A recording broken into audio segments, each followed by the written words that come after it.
Alleloia. Dia amin'ny fifaliana lehibe indray ary lasana babalala no iarana amintsika amin'izao fotoanan'io izao a. Dia faly be mihitsy izay mahita anareo a, ary dia manona fiadana tompo amintsika rehetrarehetra izay tratranjo eto indray a amin'ity androany ity. Dia faly miarahaba antsika rehetrarehetra izay tonga eto androany a. Aky radio no niditra teto voalohany dia avy eo anabavihana aky radio izany tsy koa tiantsika satria efa ato an-trano ihany a. Fa anabavihana indray no tafiditra teto voalohany androany a.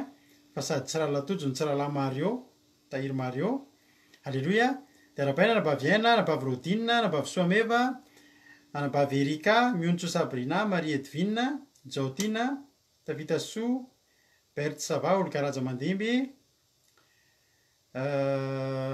Marijo, Iama, Itody Raoniso, Tsikirakoto, Felina Rakoto, Lantonirina, Fifaliana Fita, Mioraka, tsika rehetra izay manaraka, izay tratranjo eto indray amin'ity androany ity. Dia ny fiadanan'ny tompony eo amintsika tsirairay avy ry havana malala dia matoky sy mino aho fa mahery tsara daholo indray tsika rehetrarehetra raha tonga eto ianao androany a. Dia raiso mihitsy hoe tsy tongatonga fotsiny eto ianao a, fa tena lahatr'Andriamanitra izao rehetrarehetra izao a. Ianao tonga eto io a, misy raharaha lanin'ny tompo anao a, dia mahery ianao a. Maritatra amin'ny farany raha androany vao miaraka aminay dia tonga soa ianao. Faly be mihitsy izay rehetrarehetra eto amin'ny gropy a, ato amin'ny fandarana. Miarahaba antsika rehetrarehetra izay mivady a, miaraka amin'ny gropy eto amin'ny izay maharesy a, ireo mpandray anjara rehetrarehetra sy ireo efa fianakaviana. Halleloia. Miaraka aminay eto isan'andro takan'ny Lovely Tina, Jenny Rabary, Rasoana Antenaina, Maivare, ry Lovasoa, anabavy Lovasoa. Ireo zany efa ireo olona hitanareo efa eo daholo ireo ary mirahaba anareo. Dia mareta hatramin'ny farany hiaraka eto tsika amin'ny adiny iray sasany eo a. Hivavaka tsika, hihaino hira tsika, hihaino toriteny, hifampahery a. Tsy miala eto ianao androany a raha tsy mahery. Aravavy Zinata Teoda, Rasoana Antenaina efa intelo voalazaka angamba izay miala tsiny. Dia mareta hatramin'ny farany. Fiadanan'ny tompony hanapaka anatin'ny tokantrano rehetra izay mandray an'izao fandarana izao a. Dia mino an'izany rehetra aloha dia andao tsika hivavaka ho an'izao fandarana izao dia andao ampandrotsika ny rahalahintsika tojo a, afa-tsy Allemagne a, izy a no hivavaka ho an'izao fandarantsika izao a. Tahin'ny tompo a, rahalatojo a, anao fitenenana. Ny tompontsika rehetra dia manao fiadanan'ny tompo a, nampapaka amintsika tsirairay avy. Dia araka hivavakarintsika hanomboantsika amin'ny fotoana e. Ry Andriamanitra rainay io, rainay tsara indrindra, rainay tena maminay Andriamanitra ianao a.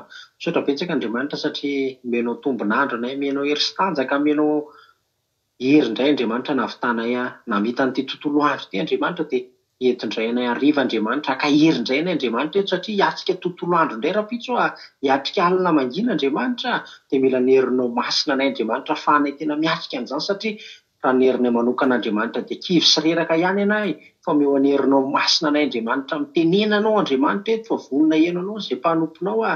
Tendreo mihitsy Andriamanitra ny lelana izay hitondra ny teninao mba tena ho sabatra roa lena Andriamanitra, hipaika ty anatinay ny teninao Andriamanitra satria ny teninao Andriamanitra dia fahasalamana ho an'ny nofo rehetra Andriamanitra.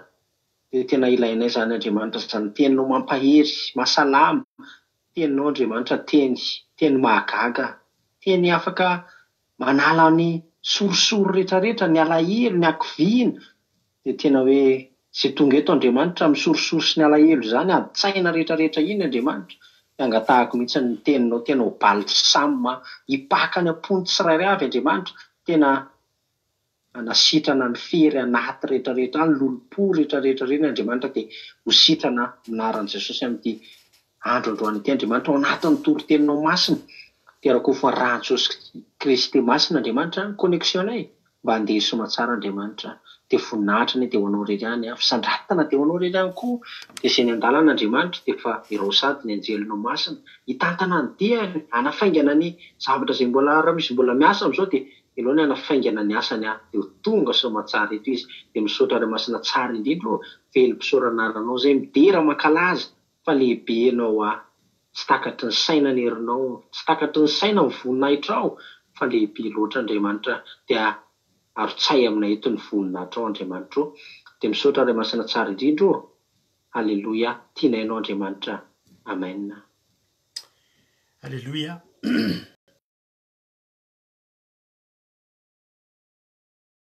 Izay a mivavaka izay natao zay. Androany moa tsika nafinaritra be ny fiarahana androany fa androany tsika dia nanaraka an'izany niarana natrika ny batisa izay nataony batisa izay natao tamin'ny anabavy hitody Raonisoa izay efa mpanaraka antsika eto efa ela izy ny teto efa roa taona izy zao niaraka tamintsika teto dia androany ny fotoana nanaovana batisa azy sady miarahaba ny anabavy Lucinda, Betsava, Azaska Patitsy ary no Elifantosy izay rehetra ao ambony ao dia ngamba ny azakaikinareo misy andreny fiarabana nefa fiarabana ny anabavy hitody ary raha mbola tsy nataonao zany androany dia arabao izy fa fety be mihitsy ny androany satria nahoana satria ry havana androany izy dia niditra tamin'izany rano ny batisa izany dia zay manokana faly be ary tsy vitan'ny faly fa tena hoe misaotra azy misaotra an'Andriamanitra ary misaotra azy koa tamin'ny fahatokiana izay nataony tamin'izao fandarana izay fandarana andramoka izao izay mitondra azy tany amin'izany hoe ranon'ny batisa izany. Ndao tsika hijery ampisehoana kely sary ianao izay niarahanay androany nafinaritra ny mpiarahana teo androany tena tahaka izao ny sary niarahanay arabaina anabavy hitody vita soamantsara tamin'ny maraintsika nanao fotoam-bavaka dia tamin'ny hariva teo tsika no nanatrika ankizy vitsivitsy avy any andrenivohitra tany nareo niaraka taminay mivady taminay mianakavy kely nanatanteraka an'izany fanitrihana fandevenana niara nofo ny anabavy hitody izany tsy fandevenana amin'le ratsy fa fandevenana ny fahotana tao anaty rano taty akaikikaikina taty zany no natao ka dia miarahaba azy isika rehetrarehetra tahaka izao ny sary izay niarahana tany izy moa no atao hoe anabavy hitody ho an'izay mbola tsy mahalala mety soratanina fotsiny ny hitanao teo aminy hatramin'izay fa izy no nataontsika batisa tamin'ity androany ity dia isaorana an'Andriamanitra zany tahaka izao ny efa avy nivoaka avy tao izy tsy haiko nahita anareo io zao zany nanao batisa azy tamin'ny anaran'i Jesosy dia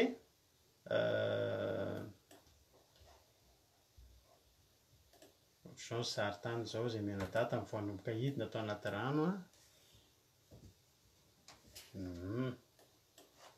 dia reo izay mianakavy kely izay tany mety misy tsy fantatrareo ngamba ny sasany fa ny anaran'ireo fantatrareo daholo. Alleloia.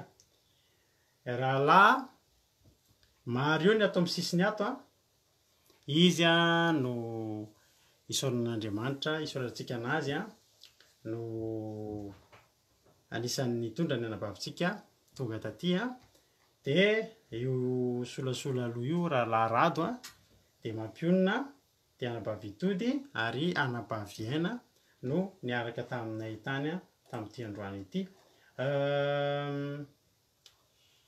Nafinaritra moa fa dia nifanotrona teo isika rehetrarehetra tamin'ity androany ity dia tao ihany koa ny fiarahana tato anatin'ny gropy izay mahafinaritra dia mahafinaritra tokoa izany hoe avy lavitra nefa dia miaraka eo reo zahay niaraka teto androany ao ambanimbany eo mbola misy ny sary ny anabavy nareo izay tsy mahafantatra hoe iza daholo ireo olona ireo eo amin'ny farany ambony io atao amin'ny ankavia anabavy Soameva, Rahalatojo io memebe io Ranabavy Lovely Tina dia anabavy Erikaraka ilay bebe takolaka ambany Rahalatojo dia izahay mianakavy dia anabavy Azaska Patitsy dia ao ambanimbany ao misy an'ny anabavy Rodine manao mangamanga ary anabavy Mama Mivalitiana ilay ao amin'ny ankavanana amin'ny farany ambany. Alleloia. Reo izany no niaraka teo androany nifanotrona taty amin'ny toerana moa dia izahay ilay tao anatin'ny sary nampisehonanao tamin'ny voalohany moa ireo sary hitanao ireo kosa dia ireo ny gropy afaka nanatrika androany nifanotrona sy nifanentana tao anatin'izany batisa izany ka dia isaorana antsika rehetrarehetra izay rehetra nitondram-bavaka izay rehetra nitondra-bavaka nanotrina niarina ny faly a satria de tena hoe fifalian'ny mpirahalahy mihitsy a tamin'ity androany ity a fifaliana be nenay asa raha misy manana ho asehonao sary rehefa malalaka fa rehefa vita ny batisa de raikitra ny fitangosana paoma satria de misy paoma teo amin'ny paoma maniry be sady tsara be mihitsy raha kizy le paoma mamy be mihitsy sady le somary marikivy kely mamy tsara ohatra ny paoma natsira be ohatra ny paoma ralatojo mamy be mihitsy ny paoma hainy vimbona tsara mihitsy ny olona samy mitondra zay zakany a satria misy hazo misy pommier be mihitsy teo amin'le toerana nanaovana bate mahafinaritra fa efa manaraka aseho antsika ny sary tahak'izay nalaina ny sary a na rehefa teto ny sary a fa tanàna toerana ngeza be a tany nanaovantsika batisany ranabavy aina reo ranabavintsika taloha rehetraretra ranabavy felina rakoto sy ireo ranabavy minisoa reo tany daholo natao de rano mahafinaritra be toerana mahafinaritra be de misy paoma maniry a alaina fotsiny a ay samy mitondra roa arona ray arona avy feno ny nafinaritra ny fotoana nafinaritra ny fiarahana androany a de tena hoe hita hoe niarany faly ary zany mihitsy nge ny sitrapon'Andriamanitra ary avana marary tsika kristianina mifaly tsika fa tsy kristianina tsy mifaly a de misaotra an'Andriamanitra tsika ny amin'ny fataterahana zany ary manasa anareo ihany koa ianareo izay mangetaeta tenenay zao foana nenay ny teninay hoe aza ila fidony aza ila fangatakandro a fa fotoana zao ary ianabavitody moa efa elaela any no naniry ho atao a zay ny fotoanan'Andriamanitra ao koa ny ankizy sasany efa tena hoe te hiroso fa eo amin'ny fandaminana ny fotoana de ho ala amintsika de angatantsika ho vita farak'izay aingana izany batisanareo a izay maniry a ho atao an'izany raha misy nareo lina amin'izany hoe inona zany batisa aza misalasala andefasana fampianarana ianareo inona moa ny atao hoe batisa fa maninona ny atao hoe batisa inona ny tanjon'ny batisa sy iza ny olona atao batisa sy ny sisa inona ny hevitry ny batisa de am'izay ianao a ary sarotry satria ny ten'Andriamanitra de averinay eto tsy akato fa zay mino sy atao batisa no vonjaina ary ny olona lehibe efa nanota no manao batisa ny fibebahana fa ny ankizy tsy mbola nanota reny a de mbola tsy misy fahotana hibebahany reny a ary ny ankizy le trotrona kely le entina ny ampiangonana asiana rano iny ny lohany iny ny atao hoe fanoloran-jaza tahaka ny nataony Simeona ilay antitra atao amin'ny tempoly ilay hoe efa afaka mody am'izay efa nahita an'ilay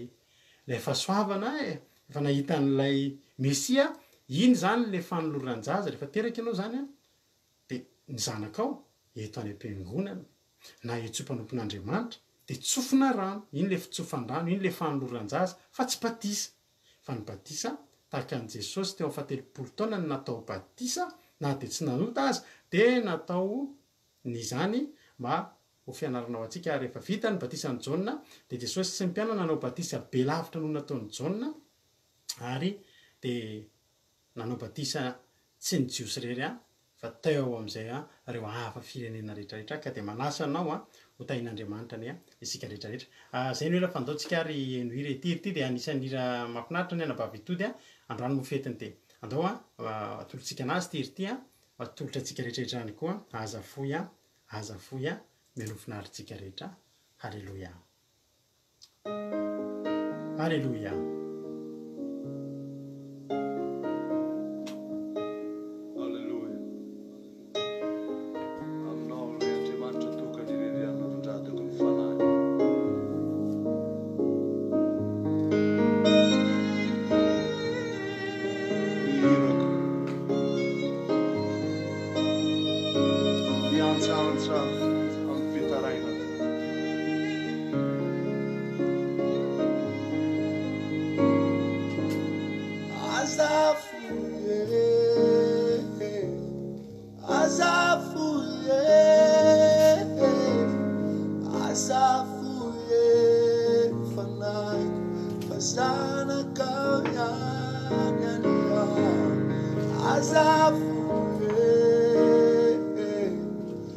Azafuye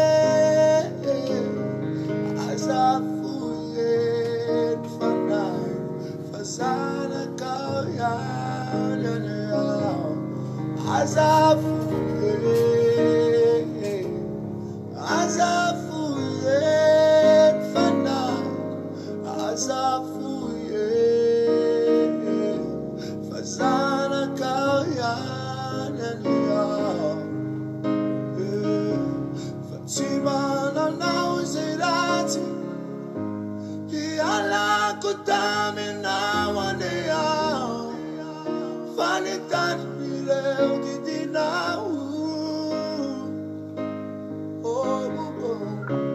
tsy manompo andriamanikava fa tokapo taminao ane aho fa velomako reteny marinao tompo tsarovy ireo nandehanako teo anatrehanao taminy foko rehetra tompo tsarovy ireo nandehanako teo anatrehanao taminy foko rehetra azafuye azafuye azafuye nifana fasana karyana azafuye azafuye azafuye nifana fasana karyana azafuye azafuye nifana azafuye fasana karyana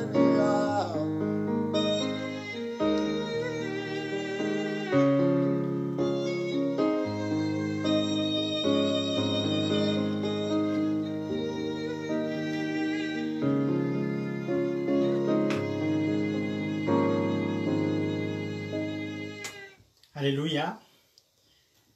Tsoafon'Andriamanitra ny tsika rehetrarehetra ry havana malala dia tsoafon'Andriamanitra koa ianao ranabavitody amin'ny androm-piainanao sisa rehetra dia ho tahin'Andriamanitra ny isika tsirairay avy misaotra anareo amin'ny fiarabana azy fa dia mahafinaritra ny firaisapo alleluia. Dia araka ny tenin'ny anabavy Ajaka fa nitako miteny ao hoe dia mba hanaraka anao daholo koa aneny ny olona fa efa ho avy Jesosy izay ny azo lazaina ka dia mahereza isika tsirairay avy reseo lahatra ny manodidina anao raha mety misalasala izy dia izao foana ny tenenay anareo izay eto amin'ity fandarana ity izay eto tsy manao zavatra tsy misy antony izany. Verset ny ilainao porofona ara-baiboly dia ho azavainanao fa tena ilaina ny atao batisa.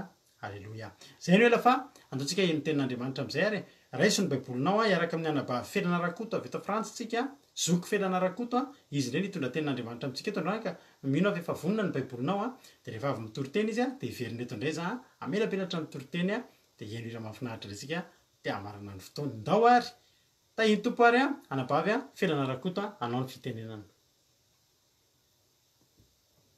raiso tahiny tompo tsika rehetrarehetra dia ampifaliana lehibe indray ry havana ny iarabaka antsika rehetra tratrizao alina izao. Raisiko fahasoavana lehibe ho any izaran'ny tenin'Andriamanitra ao amintsika indray amin'ity alina ity. Izany tenin'Andriamanitra izany dia nalaiko tao amin'ny Galatiana 5:1-2 izay misy ny soramandry eo ambony mivaky toy izao amin'ny anaran'i Jesosy. Famporisihana ny Galatiana tsy avery ny fahafahany fa azotandroso amin'ny fitondran-tena tsara. Ny tenin'Andriamanitra dia amin'ny 2:20 dia mivaky toy izao fa ny vokatry ny fanahy kosa dia fitiavana, fifaliana, fiadanana, faharipo, fahamoram-panahy, fanaova-tsoa, fahonoana-po, tsy misy lalàna manohatra izany. Amen. Avy amin'ny tenin'Andriamanitra izany ry havana no akatsika fampianarana, akatsika lesona akatsika fanontsinana indray amin'ity anio ity. Arak'izany voalaza ny teny izany dia misy ny famantarana na karazana ohatran'ny hoe fahitana izay mety ho tokony toetra ny kristianina anankiray, na tena marina koa ny toetrany ny kristianina anankiray raha toa ka manana sy mitoetra ao anatiny ny fanahy masina, dia ny zavatra tokony ho hita sy tsapa eny amin'ny kristianina anankiray dia tokony olona tsy tia tena, olona anana toetra araka ilay voalaza teo. Dia androany ary havana dia te hilaza aminao hoe aza maika ny teny amin'ny teny tsy fantatra, aza maika ny aminany fotsiny ihany, fa raha tsy ao anatinao ilay fitiavana dia tsy mety izany. Androany angatao amin'Andriamanitra izany fanahy masina izany. Amin'ity androany ity ianao raha te hahita an'Andriamanitra dia aoka hanana izany fitiavana izany. Mety mandalo olana ianao amin'izao fotoana izao, mety mandalo aretina, mety mandalo tsy fisiana, dia ny teniko aminao dia ataovy laharana faharoa eo amin'ny fiainanao izany fitiavana izany dia angatao amin'Andriamanitra. Fa raha tsy manana fitiavana dia zava-poana ny zavatra rehetra. Fa io fitiavana io ny lakile manokatra ny varavaram-pahasoavana eo amin'ny fiainantsika. Atomboka amin'ny zavatra madinidinika aloha izany fitiavana izany dia atao atomboka ao an-tokantrano, atomboka any amin'ny mpiara-miasa, atomboka any amin'ny namana, manodidina, ny mpiray mivavaka sy izay rehetra tsy voatanisa. Satria tadidio fa io fitiavana io no mahafeny lalàna rehetra, fa voasoratra hoe fa ny fitiavana no lehibe indrindra. Asa ry havana raha tsapanao fa ny olona tsy manam-pitiavana dia tsy manana fifaliana. Toa hita misoritra eny amin'ny tarehan'ny olona tezitra matetika ny tsy fananany fifaliana. Fa voasoratra hoe kosa mifalia mandrakariva ao amin'ny Tompo, hoy izahay indray raha mifankatia, raha mifaly. Izay hitantsika amin'ny Filipianina 4:4. Ay ve ny lakilean'ny fifaliana tsy hafa fa ny fahamarinana ihany. Io fahamarinana io no manome antsika fifaliana. Angatao izany androany fa ho azonao amin'ny anaran'i Jesosy, ary io fifaliana io tena manome antsika ilay fiadanana. Zavatra katsahan'ny jetilisa fatratra amin'izao vaninandro izao izany atao hoe fiadanana izany. Izaho izay miteny aminao koa anisany mba mikatsaka izany fiadanana izany. Ry havana izay mihaino izao onjam-pe izao, ambarako aminao fa tsy ny vola, tsy ny fahaizana, na ny diplôma, na asa tsara, na fahafantaran'olona, na ty ampitan-dranomasina aza no lazaina fa ahita fiadanana, fa ao amin'ny fanahy masina eo ihany. Io fanahy masina io no miteraka fiadanana, faharipo, famiram-panahy, fanaova-tsoa, fahalemem-panahy. Aka tantara kely anankiray ary havana izay efa tena tantara fantatritsika loatra dia ny tantaran'i Davida sy Saoly. Saoly dia niorakirahan'ny olona mihitsy hoe nafaty fahavalo arivo, izany hoe mahery tamin'izany fotoana izany. Fa Davida kosa ry havana nafaty fahavalo alinalina. Nirehatra raha ny fahatezeran'i Saoly ka dia nanenjika fatratra ny Davida izy. Tsy tao anatin'ny Saoly intsony ilay vokatry ny fanahy. Fa Davida kosa ry havana izay nitoeran'ny fanahin'Andriamanitra dia natanteraka tamin'ilay fitiavana. Fa na dia ny fahavalony aza tsy iza fa i Saoly izany natolotra teo am-pelantanany tamin'ny alalan'ny torimaso lalina dia mbola izao ihany nambarany. Sanatria amiko ny hamono izay voafidin'i Jehova. Ry havana, azagaga sika raha anisan'ny olona nanehoan'Andriamanitra ny fitiavany sy ny voninahitry Davida mpanjaka. Eto ampamaranana ry havana dia tianao ve ny ahitan'Andriamanitra miasa eo amin'ny fiainanao? Angatao ny fanahy masina ary. I fanahy masina io no miteraka fitiavana, fifaliana, fiadanana, faharipo, famirampanahy, fanaova-tsoa. Fa hitanao ny fiasan'ny tenin'Andriamanitra eo amin'ny fiainanao. Ka ianao ny kristianina anana vokatry ny fanahy indrindra. Dia voninahitra ny eo an'Andriamanitra rery ihany. Amen. Alleluia. Sotra betsaka ny anabavitsika. Ferana rakoto. Tao anatin'izay toriteny mahafinaritra izay. Alleluia. Galatiana. Mahafinaritra mitory an'ity Galatiana ity. Paoly moa dia mananatra antsika foana Paoly ary ny sitrapony Paoly dia tena hoe tena ho kristianina tsisy kianina intsony mihitsy tsika rehetra rehetra. Tena hoe kristianina tena mahisy tsara dia saro-piaro mihitsy izy tamin'ny fitondran-tena. Alleluia. Ny vokatry ny nofo aloha ny tenenina eo aloha fa tsy tenentsika intsony iny. Ary voalaza foana fa ny fanahy manohatra ny nofo. Ary mifanohatra izy roa izy Paoly. Fa ny vokatry ny fanahy dia izao. Reto avy izany. Ny vokatry ny fiarahana amin'Andriamanitra izany dia reto avy zavatra tokony ho hita ety amintsika. Ary hita tao amin'ny mpanompon'Andriamanitra rehetra. Hita tao amin'ny mpanompon'Andriamanitra rehetra tao amin'ny Baiboly ireo. Fa ho jerentsika kely androany tsy hijery vitsivitsika hoe iza moa ny takan'iza ohatry ny ahoana ny iza. Fa ny vokatry ny fanahy kosa dia fitiavana, fifaliana, fiadanana, faharipo, famoram-panahy, fanaova-tsoa, fahamarinana, fahalemem-panahy, fahonoana-po. Tsy misy lalàna manohatra an'izany, tsisy lalàna manohatra an'izany, tsy be dia ianao raha manao an'izany. Alleluia. Azavaiko aminao mantsy ny dikany hoe inona daholo moa izany ny dikan'ireo teny ireo fa indray mantsy sao dia tsy azontsika tsara ihany ilay izy. Misy teny mantsy mandalo eo amintsika matetika dia avelantsika mandeha fa tsy azontsika tsara koa ilay zavatra tenenina. Reto avy ny vokatry ny fanahy, fitiavana. Tsy ampianarina fitiavana izany intsony ianao. Tsy ampianarina intsony hoe inona ny dikan'izany hoe fitiavana. Fitiavana izany dia tena fitiavana.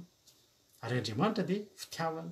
Ary vokatr'Andriamanitra dia fitiavana. Ary Andriamanitra dia nanolotra antsika fitiavana. Jesosy dia ilay fitiavana ambony indrindra. Profim-pitiavana toy izao ny fitiavan'Andriamanitra izao tontolo izao dia nomena ny zanany natokana mba tsy hisy ho very rehetra mino azy fa hanana ny fiainana mandrakizay. Alleluia. Fitiavana. Fa ny olona rehetra mivavaka koa manana an'Andriamanitra dia olona manam-pitiavana. Raha ohatra izany mahita olona mivavaka be mihitsy fa tsy manam-pitiavana mihitsy dia mampisalasala izany. Ary raha mifanena amin'ny Paoly izany olo izany dia tenenina mafy mihitsy hoe tsy mety izany fa manala-baraka n'Andriamanitra. Rejeto antsika eo amin'ny Baiboly dia misy fifankatiavana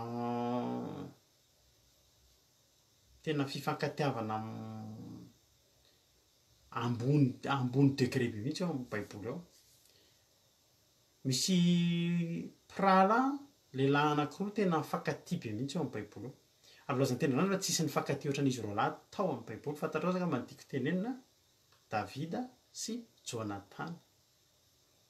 Rehefa vakianao ny tantaran'i Davida sy Jonathan zany jerentsika vetivety izany any amin'ny Samuela voalohany. Samuela voalohany toko fa 12 ohatra dia efa misy an'izay. Samuela voalohany toko fa Samuela voalohany toko fa 12. Izay tsara kely fomba fanoharan'ny tenin'Andriamanitra izany hoe fifankatiavan'izy roa lahy izany. Ary rehefa Samuela voalohany toko fa 12 andiny voalohany. Ary rehefa nitsahatra ny teny tamin'ny Saoly izy dia raiki-pity tamin'ny Davida ny fanahin'i Jonathan ka tia azy ohatran'ny tenany mihitsy. Izany ny fitiavana. Hoy Jesosy hoe fitiava ny namanao tahaka ny tenanao. Fa tany aloha tany testamenta taloha dia efa nisy lehilahy nifankatia dia ilay olona tiny mihoatra noho ny tenany. Izay ilay izy ary tia azy ohatran'ny tenany mihitsy. Izany hoe ohatran'ny fitiavan'ny tenany mihitsy ny tiavana ny olona io. Halleloia. Profo zany a andiny fevatra nesoriny Jonathan ny akanjo ny ivelany. Akanjo zany a voninahitra zany ao amin'ny baiboly. Voninahitra. Zany mahatonga ny akanjo rehefa avy mpangataky Bartimeo dia nesoriny ny akanjo. Satria ny akanjo maloto tsy nitafiany voninahitra iny. Zany mahatonga ilay zanak'Adala rehefa mivelona dia nasiana akanjo. Verenina nitafiana voninahitra. Dia eritreretinao zany hoe ny akanjon'ny Jonathan ivelany izay teny aminy dia nomeny an'i Davida mba amin'ny akanjo fiadiny sy ny saba sy ny spika ny arany fekibony koa azy. Zany hoe tena voaporofo fa tiany Jonathan ataka ny tenany Davida satria ny akanjony voninahiny nomeny an'i Davida.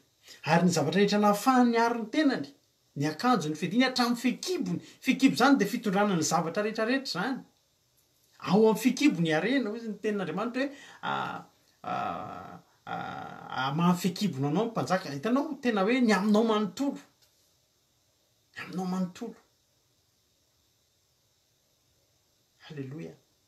Fifankatiavana zany ary izy io indraindray nisy fotoana zay ozy ianao. Izy io ararotin'ny olona koa indraindray Ary zay foana nge ny olona ny baiboly nge ravana rehefa izy io no hoentina amin'ny zavatra ratsy dia avadiky ny olona foana io verset io. Indray andro nitory teny amin'ny sarim-bavy tamin'izany. Dia rehefa nitory teny amin'ny sarim-bavy zay tamin'izany dia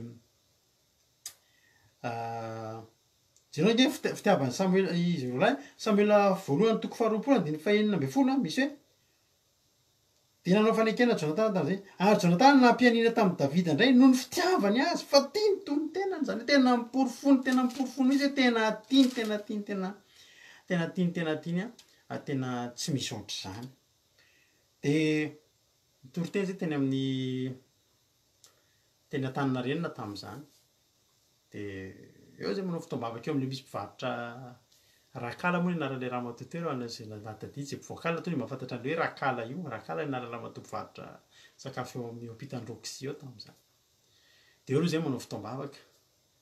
Tarika fotoana dia avy amin'izay mitory teny dia avy amin'izay mizarazara groupe dia mandeha manatona an'ireo le sarim-bavy ohatrany natao tamin'ny teny Analakely manatona ireny zazavavy nialy ireny dia manao groupe fa tsy mandeha irery. Dia mitory teny amindry zareo. Dia mba nanatona nitory teny tamin'ilay sarim-bavy ireny. Dia nahita raha ho azy dia ahoany. Inona ty? Mba zay zany mba hitory teny aminareo. Sany teo moa zay tamin'izany hoe raha lasa raha nabava dia teny aminareo zay izara filazantsara. Zay mahavoa anareo zay. Tezitra zareo tamin'izay. Tezivezina hitanay ka reny olona misy fanaratsy tsy mahatady. Amin'ny toeram-piasana eny mandehandeha. Ary zao no teniko anareo. Zay to dia nimentsiny tamin'izay. Manontany nareo kely azafady. Nadino ny baiboly zay tamin'izay. Te anontany za. Davida kay lehilahy sa vehivavy? Lehilahy. Ary Jonathan azafady. Lehilahy sa vehivavy? Mbola lehilahy koa. Ay. Dia ahoana zany? Mba makikely any azafady any amin'ny baibolinareo, any amin'ny Samuel faharoa any. Koa tsy voalaza zany ve fa takana fitiavany Davida vehivavy fitiavany any Jonathan? Misy azany tokoa ihany zay. Misy an'izany any. Samuel faharoa vakitsika Samuel faharoa toko voalohany. Ka ny sarim-bavy mamaky baiboly. Tandremanao ino ty izy ty? Tandremanao ananony ireny, ino ty izy ty? Amidy ireny rehefa baiboly, mianara baiboly. Ma izy mamaky baiboly izy, ary ny azy amarininy tamin'ny baiboly. Jereo dia io ilay tenin'Andriamanitra. Jerenao ty Samuel faharoa ty zany ty ny anina zareo ty. Samuel faharoa toko voalohany andininy fahaenina amby roapolo. Ary noho ny aminao ry Jonathan rahalahiko nahafinaritra indrindra ianao. Tsy azoko ngery havana Davida tokony natandrina ihany izy ty fa nararotiny. Ny aminao indrindra ry Jonathan rahalahiko nahafinaritra indrindra ianao. Nahagaga ny fitiavanao amin'ny oatra no fitiavan'ny vehivavy. Tanao nararotin'ny olona. Dia ahoana? Dia ahoana amin'ny Samuel? Taka fitiavana inona hoe? mahakakary fitiavana vehivavy ay de mandana mandeha ary de sisy ny alle kaza makaty aminay aty tsolo zay de ningelenina fa mifankaty daholo zany de lasa ty tao zany rahalahy atao zany andeha de sisy ny alle rahalahy zavatra inona moa ny atao zany zay zany ny andraisany azo amelohan'ny alana teo aloha mibebay anareo beba so hidina ny afo sy ny solofara fa tsy zany le fitiavana tenen'ny ten'Andriamanitra eto fa ny fitiavan'izy roa lahy tsy hoe sanatria sarim-bavy ry zareo de mifankatitaka amin'ny fitiavan'ny vehivavy fa fitiavana men'Andriamanitra ravana fitiavana tena pura fitiavana tena tsy misy hoe tombotsoany amin'iny olona iny de tiaviko iny fa tiako David efa ela maty raha tsy teo Jonathan zany ny fifankatiavana zany ry havana malala zany ny fifankatiavana zany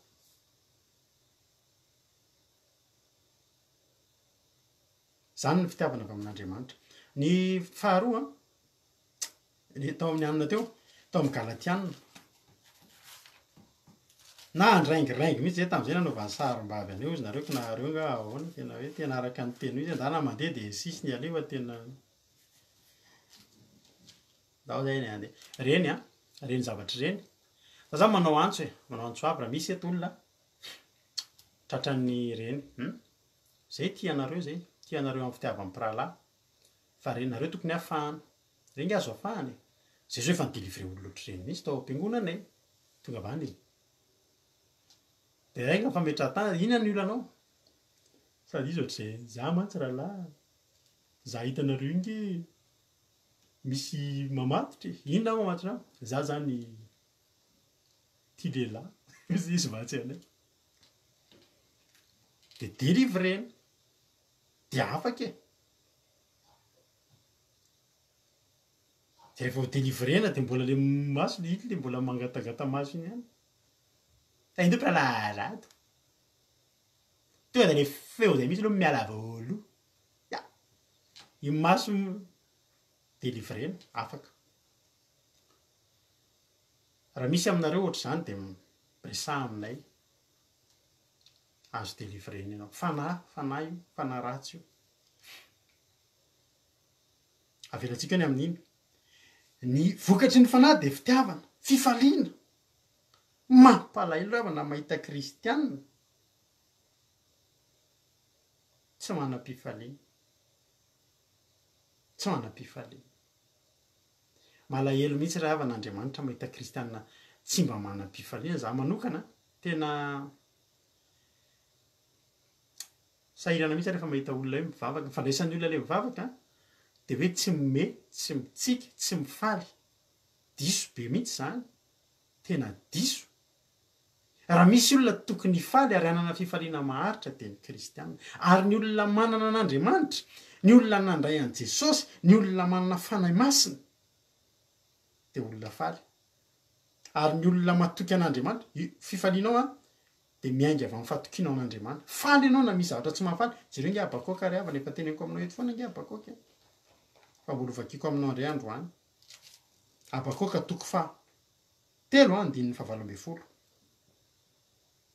rehefa avy ny tantaran'ireo karazana olana abakoka ahoana ny teneniny any amin'ny 7 zao ny teneniny nefa za aninona izy de mbola hifaly amin'ny Jehova ihany sy ravoravo amin'ny Andriamanitra ny fahamonjena zany ny atao hoe kristianina faly zany ry havana zany ny atao hoe kristianina faly ny atao hoe kristianina mifaly ny ahitana olona hoe mahay mifaly de olona mahay mifaly ao anatin'ny zavatra tsy mahafaly fa raha mifaly ao amin'ny zavatra mahafaly ianao de fa mahafaly foana iny de tsy afaka hitany hoe kristianina faly ianao satria le zavatra mihitsy efa mahafaly fa ny ahitana fa tena kristianina misy fifaliana ianao zanak'Andriamanitra manam-pifaliana ianao misy vokatry ny fanahy eo aminao de amin'ny fotoana ohatran'io mihitsy tsisy ny tsy mamotsina ny aviavy tsisy voany ny voaloboka mandisy fanantenana ny olivo tsy mahavokatra hoanina na sa na finoana ny io ao mivatra tsy misy omby ao am-pahatra averiko foana fa raha tsika amin'izao kristianina amin'izao andro farany zao ry havana malala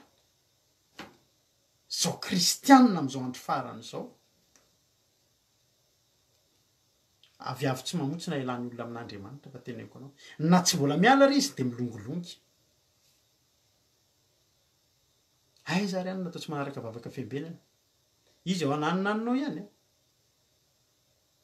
aviavy tsy misy tsy manam-pifaliana ianao tsisy frevy ianao freny tsisy ravana frevy de avelanao afaka anala fifaliana maevana loatra ny fifaliantsika raha vo zany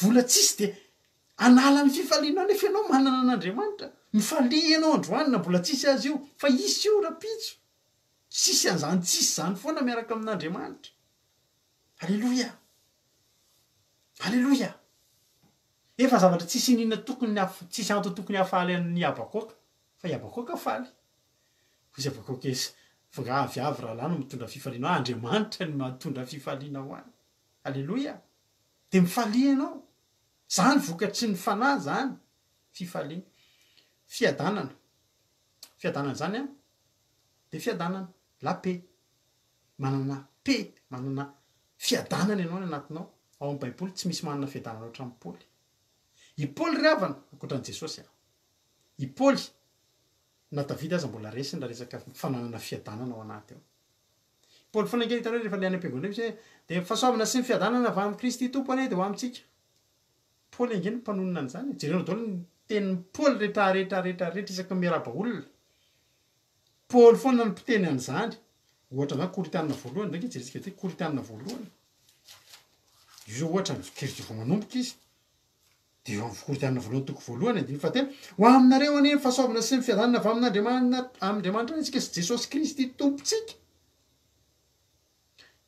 ao ambavany foana io ary io tsy ao ambavany fotsiny ny tsofondrano foana na anandeha izy de ny fiadanan'Andriamanitra ane ho amintsika rehetra fiadanana kristiana afaka anatintsika ianao rehefa miaraboly de mba tonona ohatr'izany ny olona tsofirano fahasoavana sy ny fiadanan'Andriamanitra ne lalahy ho aminao fiadanany alleloia misy rahalahy zay nanao an'izay foana alleloia any ka i Paoly na de efa very teny amin'ny nosy anankiray ary vaky ny sambo ny olona rehetra tena fa i Paoly nanam-piadanana izy efa niseho tamiko ny anjely izy fa tsika tsy maintsy ho tafity nanam-piadanana any anaty blokazo ry havana ho faty rapitso tokony ho faty rapitso Silasy azoko antoka fa Paoly nge nandona ny Silasy ndao hiritsika za Paoly tena reraka tena tsy hitako tsony tena kivy za Paoly tena kivy courage fotsiny aseva azy ndao hiritsika inahira ty se atovy an'le hoe le ira mampalelo reny raha tsy setraina tsy antsy tsara zany ozy izy tsy hoe ratsy ny iriny tsara iny iriny fa ny amin'ny Paoly tonga de jakely fa ny Andriamanitra azonao zany olona manam-piadanana Paoly ny mpanompon'Andriamanitra anisan'ny nanam-piadanana indrindra ary tsy ritiko mihitsy ary tena maniry mihitsy ambanana ny fiadanana nananan'iny rahalahy iny fa ny azy kely avy nanany fahafatesana zany ary nanana ny fiadanana sao de maty am'izany sy ny hafa fafatesana ny azahoako tompony rahalahy fa tsy olan'izany mandalo ady mandalo Paoly efa impiry saika tantaran'ny Paoly misy an'izay foana saika maty saika ny vonoana saika vaky samby saika misy tsy taitra tsy maty izy amin'ny fotoanany tsy maintsy maty raha tsy maintsy tonga eo amin'ny kaisara za ozy izy tsy maintsy mitory halleloia tsy natahotra sava izy efa migadra miandro ny andro anapahana ny lohany izy sy mbola manoratra ho andry ry Teofilo izy manoratra ho andry Titosy izy ry Timoty izy halleloia ianao mila manam-piadanana zany vokatry ny fanahy mila manana fiadanana ianao Jesosy ry havana nametraka fiadanana raha vao tsy manam-piadanana ianao de teny Jesosy apio kely any Jesosy ohatrany tsy ampy ohatrany tsy raisiko le nomenao fa Jesosy efa niteny fa fiadanako nomeko anareo tsy takany fameha an'izao toy izao fa fiadanako nomeko anareo de alatsao ny anatinao any mihitsy zany atao hoe fiadanana zany de misy zavatra mampikoropaka eo misy zavatra mampitahotra eo fianao manam-piadanana misy tafidrivotra eo topatopa ny sambo kely fianao manam-piadanana halleloia vokatry ny fanahy zany anano zany faharipo le mbola mamaky antsika aiza izy teo sao de veritsika Galatiana 5 sotra ny abavafenarakoto mihitsy fa ilayntsika ty fiadanana faharipo zany mety tsy fantatrareo dika zany faharipo zany fa ny faharipo zany de faharetana manana faharetana olona maharitra manana patience manana faharetana zany hoe manana faharetana ianao zany a amin'ny zavatra zay antenainao amin'ny fiarahanao amin'Andriamanitra mila maharo-po mila manana pasiansy ianao zay dikany tsy maintsy teneko amin'ny teny frantsay satria zay dikany faharo-po manana maharo-po zany a olona manana pasiansy mila miaritra anisan'izany tao amin'ny baiboly tao Noa ngeravana 100 taona nanao trano ananao samy fiara 100 taona tsisy nanana pasiansy ohatran'izany Noa zany tao amin'ny baiboly tsisy 100 taona ianao eo fo 100 taona ianao miandrorana foana 100 taona ianao manao sitrapon'Andriamanitra foana satria orinao ilainy ny sitrapon'Andriamanitra fa mila manana an'izany tsika ozy ny olona hoe de ahoana ary zany anao sitrapon'Andriamanitra zany sy Jesosy ary vina azy vao avy asena mitandrina didin'Andriamanitra de ozy ianao aiza ihany le valibavaka fa efa herinandro zay mitandrina didin'Andriamanitra tsy maharo-po ianao ny olona 100 taona i Abrahama 520 taona tao aorianan'ny fotoana nisehon'ny anjely taminy nanaovan'Andriamanitra fanekena taminy ry havana 520 taona vao nisy zany atao hoe Isaka zany ade teny aminao androany mila manam-paharetana ianao zany Joseph zany ry havana 520 taona vao tanteraka ny nofiny ka mila manam-paharetana ianao fa zany a ny vokatry ny fanahy inandreny fahadimy izy teo fahapo fahamoram-panahy zany a fahatsarana de ataoko kely amin'ny teny frantsay any izy a mba ho azontsika tsara bonté zany hoe fahatsarana tsy beauté fa bonté fahamoram-panahy tao amin'ny baiboly tao a ny olona mora fanahy indrindra indray tao amin'ny baiboly anisan'ny mora fanahy indrindra de Samuela zany olona mora fanahy zany a manana fahamoram-panahy zany olona tsara zao tenen'i Samuela efa nananatra ny Israely Samuela de izy a nananatra de izy rehefa nananatra de ny tenany nataony fitaratra halleloja ary tsika tokony ohatra zany tsika kristianina indrindra tsika mpanompon'Andriamanitra zao tenen'i Samuela voalohany toko 27 koa ity a tondroy maso etanatrehan'i Jehovah sy ny vahoosiny a omboniza moa no nalaiko borikiniza no nalaiko na aniza no nanaovako akery na iza no napahoriko na teo an-tanan'ny niza no nandraisako kolikoly atampina ny masoko fa onerako aminareo zany samy seho mihitsy zany Samuely zany ity jereo savao ara nangalatra savao ara nanao ratsy savao ara nandray kolikoly zany ny olona bon zany ny olona tsara zany tao amin'ny baiboly ry havana malala samy seho teo mihitsy halleloja savao izy eny afaka ijery izy eny afaka tena laiko ny ombony izy de ozy ny olona ianao tsy nanao akeriny taminay nanapahory anay nanakazavatra tena tanan'olona na de ray azy halleloja zany ny olona manana fahamoram-panahy zany ry havana malala zany ina ny fahadimy Samuela rehefa tsika angakaina so de tsy vitatsika le izy rehetrarehetra aiza moa le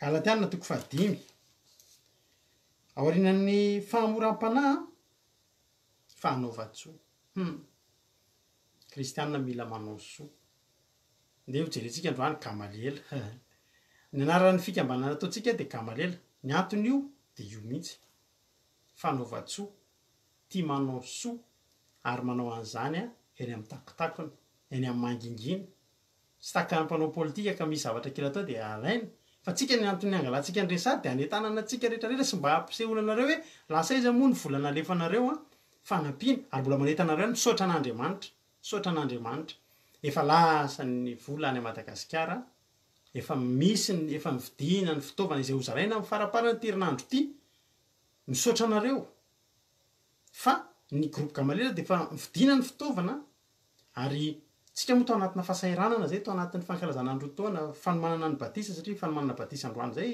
batisa vita ao anatin'ny ora vitsivitsy fa ny fanomanana zany tsy mora na ny ady atrehanao anatin'izany ary tsy mora fa ny tao anatin'izany any koa tsika de ny groupe Gamaliela zay tarihana mivady sy ireo groupe ireo mpikambana rehetrarehetra zay isaorako etoana maro izy ireo ny ao mifanohana aminay mifanampy aminay mandony vola misy am'ireo tena isam-bolana efa tsy tapaka mihitsy mandoa misy am'ireo manao be misy am'ireo manao kely fa ny zavatra itovizan'ireo ny fony izy ireo tena ampitiavana nanaovana zany ary misaotra anareo ihany koa izay nanohana anay nanohana an'izany groupe Gamaliel zany zay hanovantsika fanampiana ho an'ny sahirana classe de 7e ny ataontsika amin'ity taona ity ary tena tamin'ny taom-pianaranatsika nampisakafo anazy ireo de nampitafy akanjo fa amin'ity ndray etoana ny fitaovam-pianarana fa sahirana ny malagasy ary raha mbola tahin'Andriamanitra raha ohatra nareo mbola tonga ndray koa mitondra zay voatsirambony tanana de ho hitantsika foana ny atao mety mbola loantsika akanjo rezy rehefa alohan'ny fanadinana halleloia de Gamaliel ry havana fariseo izy io de Gamaliel io fariseo ionona mpianatra ny Paoly ionona mpianatra baiboly amin'ny Paoly ary izy io de tia manao asa soa fa tena hoe any amin'ny Samuel azafady any amin'ny asan'ny apôstôly any misy an'izany asan'ny apôstôly toko faharoa amby roapolo any hoy Paoly izao lehilahy jiosy teraka tany Tarsosy any amin'ny asan'ny apôstôly toko faharoa amby roapolo andiny fatelo teraka tany Tarsosy any Kilikili fa teto amin'ity tanàna ity nahabea teo amin'ny ilany tongotry Gamaliel de nampianarina tsara ny lalàna avy tamin'ny razana sady nazoto indrindra ho an'Andriamanitra taka anareo rehetra ankehitriny i Paoly nanenjika izay nanaiky ny fampianarana zany hatra i Paoly ry havana de zao nanisany natonga amin'ny Paoly Paoly le niteny hoe za tsy tonga volana azy Paoly ny farandrina tamin'ny apôstôly fa natonga amin'ny Paoly lasa ohatry ny tany aloha indrindra indray i Gamaliel cours accéléré ry havana nataony Gamaliel zany nataony maimaipoana ampitiavana zany ny atao hoe fanaovan-tsoa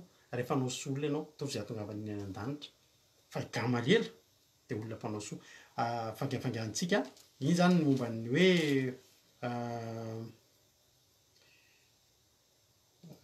fahamoram-panahy fanaova-tsoa fahamarinana le fahamarinana eto tsara tenentsika ny fahamarinana tiana tenenina eto tsy de tena le fahamarinana hoe marina hoe ahoana fa fidélité zany raha amin'ny teny frantsay zany hoe fidèle le fahamarinana tenenina eto fidélité zany hoe tokapo zany hoe tsy mivadika zay le zavatra tiany tenin'Andriamanitra tenenina eto fahamarinana ndrindray tsy de gasy midadasika be de aleo précisena tsara amintsika ny dikan'le izy eo ihany le fahamarinana tsika rehefa mimpinandroandro de samy manao marina daholo manao marina fa le fahamarinana tenenina eto fidélité zany hoe tokapo lehilahy ianao zao fidèle amin'ny vadinao fidèle amin'ny Andriamanitra ao alleloia takany ry Itagaty de fantoriko taminao teto le lehilahy anankiray a Filistine lay nanaraka ny Davida de nasiany Davida nandeha de niteny hoe za zay afatesa mpanjakany ny afatesako rota ahoana teneniny rota tsika jery tantarany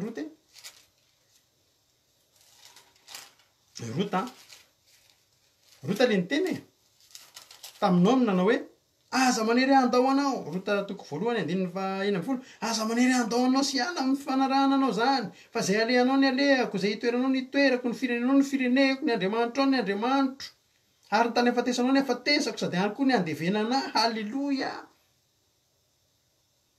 zany tsika rehefa manaraka an' Jesosy ny olona manana an'Andriamanitra ny vokatry ny fanahy fidélité tsy miala amin'i Jesosy halleloia ianao raha mbola miala amin'i Jesosy zany ianao mbola tsy Galatianina toko 5:22 ianao ry havana halleloia jereo Joba ry havana ndraiky jerentsika izy Joba any amin'ny Joba ahoana izy vadiny Joba toko aiza misy a Joba raka izy le Joba toko faharoa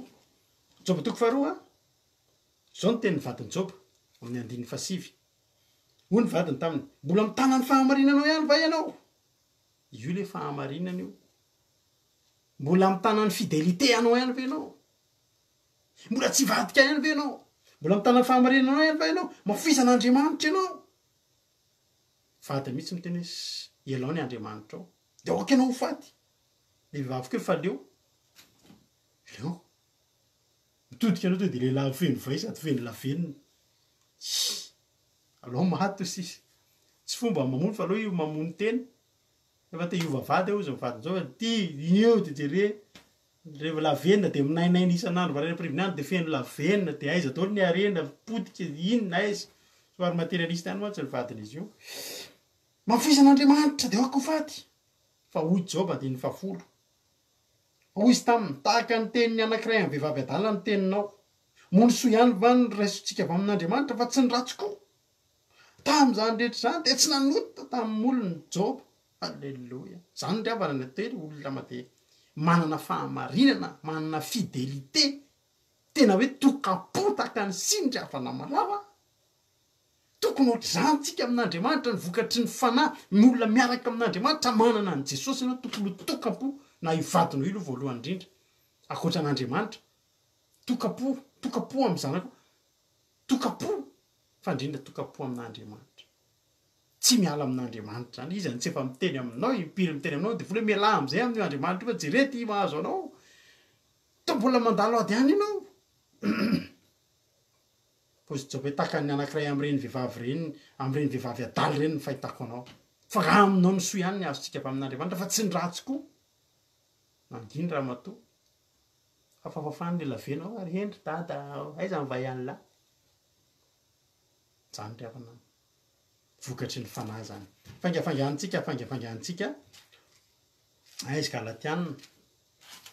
galatianina toko fa 5 andiny faharoa amby roapolo mbola misy anankifiry fahamarinana fahalemem-panahy tokony alemy fanahy tsika ao amin'ny baiboly tsy misy lehilahy malemy fanahy sy tsara fanahy tahaka ny iza raha fantatrareo mosesy a ny lehilahy tsara fanahy indrindra tao amin'ny baiboly tsara fanahy sady malemy fanahy malemy paika hitako eto mihitsy izy izy nge efa tena trop be nataony zanakely izy le nanjeran'le vato fisaka nefa inona mbola nataony mbola izy ihany nandeny any tsy hitako mihitsy ke zay atao anareo lasa izy miverina niakatra 7 andro izy ary avana izy eo amin'ny fiainanao ny fahadianana 20 andro anao raha tsy olona manana fahalemem-panahy 7 andro 7 alina de vakina ny vato fisaka de niverina indray 7 andro 7 alina 20 andro 20 alina tsy ny sakafo ho an'izy tsy ho an'ny tenany izy efa assuré fa hoan'ireo vahoaka mpiodin'ireo tsy haiko mba antany hoe ny tena hoe iza nefa navita ny fahadianana 2 andro anao efa tsotsofiny zany a fa ny olona malemy fanataka ny mosesy a no mahavita an'izany fahalemem-panahy fahononam-po io ny farany halleloia fahononam-po zany a de araka ny teniny mihitsy fahononam-po tena hoe misy zavatra anananao de mionona amin'io ianao de tsy mitady zavatra hafa ianao de tsy miazakazaka amina zavatra hafa ianao fa Jesosy nampianatra antsika hanana fahononam-po meo anay ny anina sahaza ao anay aza mitondra akanjo indroa intelo miova aza mitondra kitapom-bazy na kitapom-bola aza manany am'izay hoaninareo halleloia fahononam-po zany de petera ny fondrahan'izay zavatra zay hozy petera hoe Jesosy hoany akany amin'iza moa zay afaka nitady olo-kafa ary zareo ny olona ngery avana vita teo am' Jesosy ozy ny olona ohatry ny limité be koa zany zavatra ataon'i Jesosy zany fa mody manome mofo de aveo mampianatra fahamarinana de lasa ny olona nitady an'le manome mofo sady manome mofo Jesosy avana manome mofo de mampianatra anao ny lalana makany an-danitra be de be ny olona tsy tia olona mpitory tena ohatrohatra anay izao mitory fitahiny tsika fa tena mitory koa tsika ranabavy rahalahy ino ty ataonao de tsy de tian'ny olona reny fa ny olona le ho tahiny ianao halleloia iza moa tsy tia an'izany zay koa mba te ho tahiny pozy petera za akany amin'iza moa zay enao manana tenin'ny fiainana mandrakizay zany ozy Davida zao ny teny Davida rehefa ny amin'ny salamy 210 any tiako be mihitsy salamy 210 andiny 15 jerenao zay hoe anjara lovako sy kapokako Jehova manantaovaka itsika zay zany ny lehilahy manana fahononam-po zany ry avana tsy nitady izy Davida tsy nanompo sampy hatramin'ny voalohany ka hatramin'ny farany salamy 16:5 Jehova ny anjara lovako sy kapokako ianao mampahatra ny anjarako ny vefaritra ho anjarako de amin'ny tany mahafinaritra eny manandova tsara Davida nanana fahonona tena ny olona manana fahonona tena mionona amin'Andriamanitra de olona tsy ho tratra ny devoly am'izany manao pacte zany tena ny olona tratra ny devoly manao pacte reny tsy nanana fahonona tena reny hoy izy Andriamanitra hoe mova tsy zany nanome anao vady, zany nanome anao sakafo, zany nanome anao ny hanina hoaninao sy ny fitafianao, zany nanome anao arena sy voninahitra, ary raha mbola tsy ampy aza dia mbola nomeko. Fa zao Andriamanitra manana ny fotoanany sy ny fahendreny, fa ny olona tsy mahony tena tsy miandry ny fotoanan'Andriamanitra dia tonga ny devoly. Vola ve ny ilaina ozy ny devoly? Misy zao aty amiko fa misy aty tsisa zany mifady aniny zany no vatahiny dia mena fotsiny. Rehefa orindrinao kely fotsiny mba meo anazy zanakao zay tianao indrindra mba ilaiko ny rahany. Fa reny olona rehetra tratran'ny filankarena sy tratran'ny devoly any amin'ny filankareny reny dia reny olona tsy nanana fahaonona tena. Ry havana malala. Dia teny aminao androany. Ka raha tianina toko fadimy mandihy ny faharoa amby roapolo. Ny vokatry ny fanahy dia ireo rehetrarehetra ireo. Mivavaka ho anao androany mba ho anananao izany hoe fahononam-po, anananao zany hoe fitiavana, anananao zany hoe fitiavana an'Andriamanitra izany. Matoky fanaperanao zay tenin'Andriamanitra zay.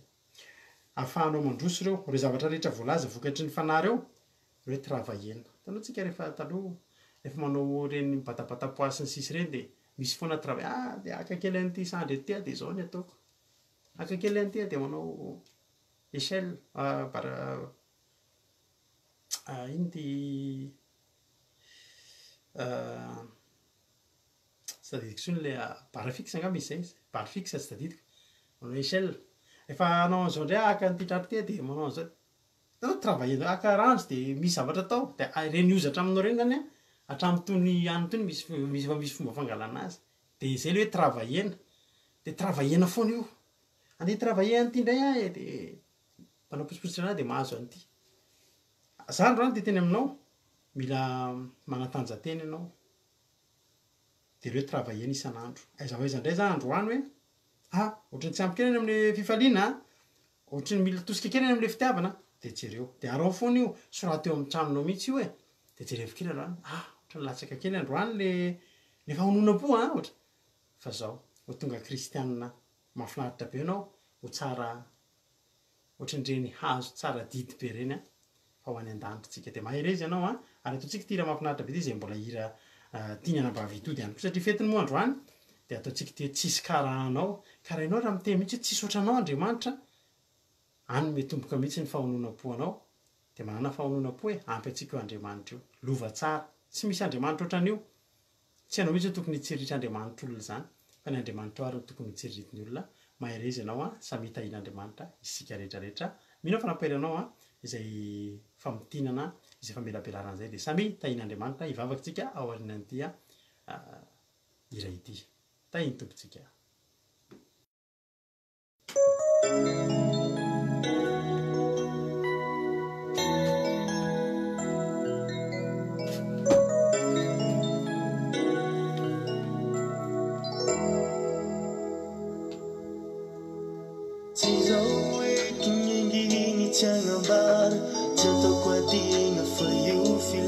Fa matianao ny fahotako tompo tsisy afangoatranao. Fa matianao ny fahotako tompo tsisy afangoatranao. Tsisy karana irakianao sy melody fo.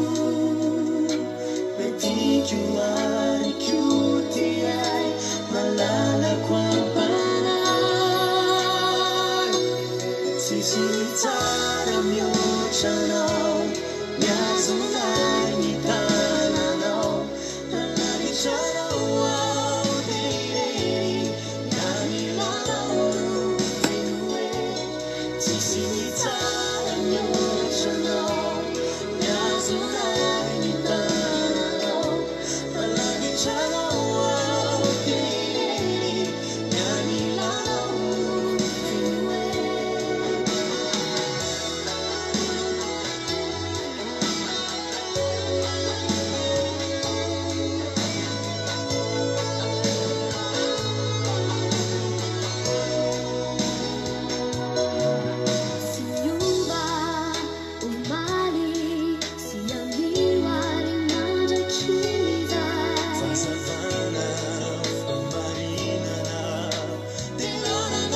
raha tsika vavaka zany zany ravana malala tsy zany toriteny zany ianao mila miaiky ianao androany fahampy atsika Andriamanitra na tsika tena ampitombo indray ny miara-panahintsika tamin'ny alalan'izany Galatiana 5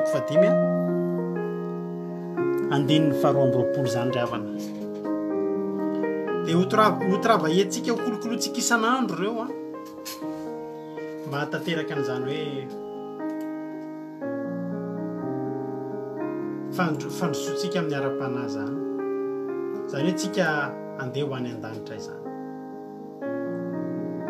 ikako fa misy amin'ireo tokoa tena tsy mora ny mikolokolo azy ry havana nefa moa Jesosy efa niteny tamintsika fa zioga maivana ny anazy mora lavitra manao an'ireo ry havana miohatra amin'ny zavatra izay aseny ny devoly atao ary indrindrindrindra tsy herintsika ihany nge natanjatsika ny andehanantsika amin'ireo ry havana fa angatao ny herin'ny fanahy masina angatao ny fanahy masina fizy anome hery ianao afahanao halleloia afahanao manao an'ireny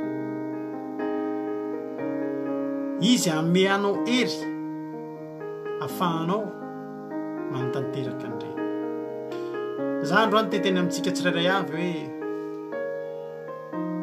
ny tanam-pahasoavan'Andriamanitra ny ry havana hikasika antsika rehetrarehetra ka ahafahantsika manatanteraka izay voalaza dia ho kristianina araka ny sitrapon'Andriamanitra isika ary andray ny fampianarana izay napetraky Paoly ry havana malala tianao Jesosy ombanao ane izy hivavaka tsika amin'izao fotoan'izao Jesosy misaotra anao satria ny fahasoavanao Jesosy dia voatory teto ny teninao ary matoky izay Jesosy fa samy nandray an'izany izay rehetrarehetra eto ary samy ampiahatra an'izany eo amin'ny fiainanay ampitomboana indray ny ara-panahy dia anjaka ty anatinay zany fifankatiavana zany fitiavana mba ho kristianina manam-pitiavana ho mpanomponao ho feno fifaliana ho mpanompon'Andriamanitra manam-piadanana ary olona manana faharipo manana faharetana manompo anao Andriamanitra ary olona manana fahamoram-po olona mahafinaritra olona tia manao soa ary olona manam-pahamarinana sy olona matoky olona fidèle aminao Andriamanitra ary tsy mba zay zany mihitsy ny olona anana tsy anana fahalemem-panahy fa tena ataona hitan'ny olona fa mpanompon'Andriamanitra izay dia anana fahononam-po satria ampy anay ianao Andriamanitra ampy anay ianao Jesosy ampy anay ny fahasoavanao saotra ray eo saotra nangatahako aminao dia ny anampianao anay tsirairay avy reto izay tsirairay avy reto Andriamanitra dia mba te ho tanteraka amin'ny fanomponanao dia mehoery zay da fio ny herinao zay aza velanao miady rery fa misy aminay mbola vao miana mandeha mbola zaza tantanana Jesosy eny fa na dia nefa antom-panahy aminay reto aza Jesosy dia sorety aminay mihitsy izay rehetra momba ny nofo fa oka ho ara-panahy zay satria efa nateraky ny fanahy zay misaotra tompo misaotra Jesosy matoka fa ny fandaran'androany ny toriteny androany dia ampiova indray ny fanomponay anao fanatsarana ny fanomponanao satria tsisy lalàna manohatra an'izany hoe metsara foana Jesosy ny fanomponay anao ianao ihany nefa niteny fa aoka ny masina e masina aoka izay nanao ny marina mbola nanao ny marina hatrany dia hiezaka izay Jesosy tsy ho afa-po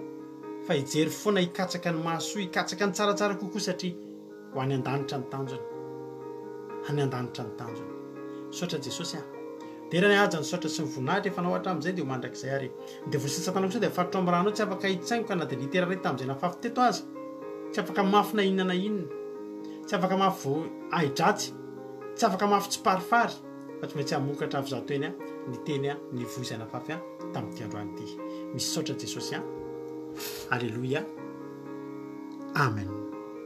Ivavaka ho an'ny firenena na Bavy Berta avy any Koweity amin'izao fotoana izao.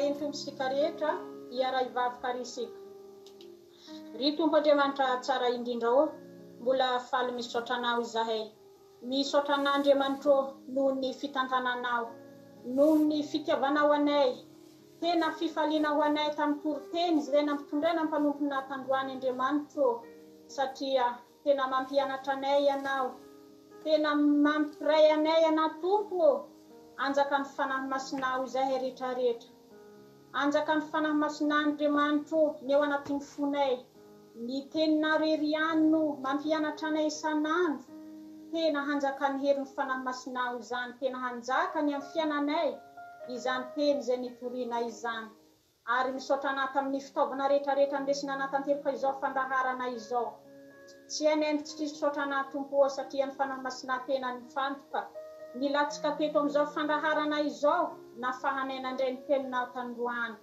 amin'izao ankehitriny izao tompo dia mivavaka manokana ho an'ny firenenay ampianarin'ny firenenay tompo ny fanahy masinao mba hanana fahalemem-panahy mba hanana fahononam-po mba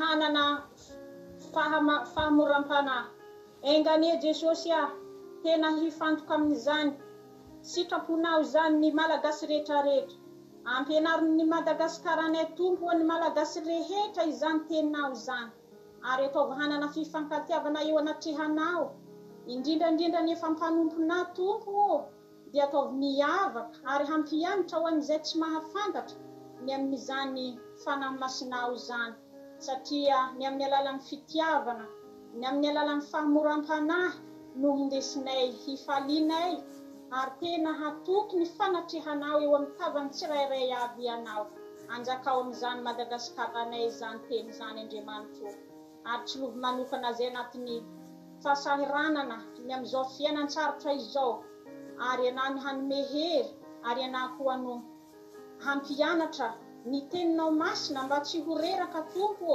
satria aminao no hitokinay aminao no hisampazanay Andriamanitra izany Madagasikara-nay izany dia tena hirodorody eo anatrehanao hiazakazaka ny amin'ny fanokonanao Andriamanitra mba tsy very amin'izao fiainany n'izao tontolo izao misaotra reo misaotra fanahy masino halleluia amen halleluia. Saotra betsaka ny Bavy Bertsika tao anatin'izay vavaka ho an'ny firenena izay dia izao saotra nareo nahatrareo teto hatramin'ny farany tapitra eto ny fandarantsika ny tapitra fa mifiarahanao aminay dia tsy tapitra satria rehefa miala eto ianao ka mbola te hianonja-peo hiaraka aminay andreny hira ny toriteny izay ataontsika eto dia www.andramikaizao.com no ahafahanao mihaino ny Aki radio mandeha andro aman'alina tsy tapaka mihitsy io tsy tapitra mihitsy io misy toriteny isaky ny amin'ny 1 amin'ny 4 amin'ny 7 amin'ny 10 maraina raha pitso amin'ny 10 maraina zao fandarantsika zao mandeha ao indray raha sendrasendra tsy naheno an'izay ianao taratara no voatafiditra tetika te heno hatramin'ny voalohany na mbola te ozany mbola tsy ampy anazy efa mbola tiako henona fandroany tsara ahoana tsara hoe le izy dia raha pitso amin'ny 10 maraina mandeha amin'ny Aki radio le reto frantsa daholo moa zany teneko izany dia amin'ny 1 amin'ny 4 amin'ny 7 amin'ny 10 ranona koa eo koa ny toriteny dia mahare zary ianao dia mbola manentana antsika foana efa nanentana teo tamin'ilay momba ny Gamaliela misaotra anao izay efa nanao Jesosy any amaly fity raha mbola misy iray amintsika mbola mazoto dia mbola eo foana izay afaka besaka amin'ny MP tsika dia alefanao azonao alefany Madagasikara ny vola afaka alefanao eto na Western Union zany na virement mety daholo izay kely vao tsy raha ambony tananao ho ataontsika anampitsika ny sahirana dia mahireza isika rehetrarehetra raha mbola sy tongany amin'ny rahalandra Jesosy dia raha pitsika eo neto indray raha pitso tahaka izao dia tahiny tompontsika rehetrarehetra bonne nuit daholo dia miasa tsara daholo indray raha pitso bonne semaine daholo dia tompony ombantsika halleluia amen dia misaotra anao nahatrareo hatramin'ny farany voninahitra an'Andriamanitra rery ihany amen.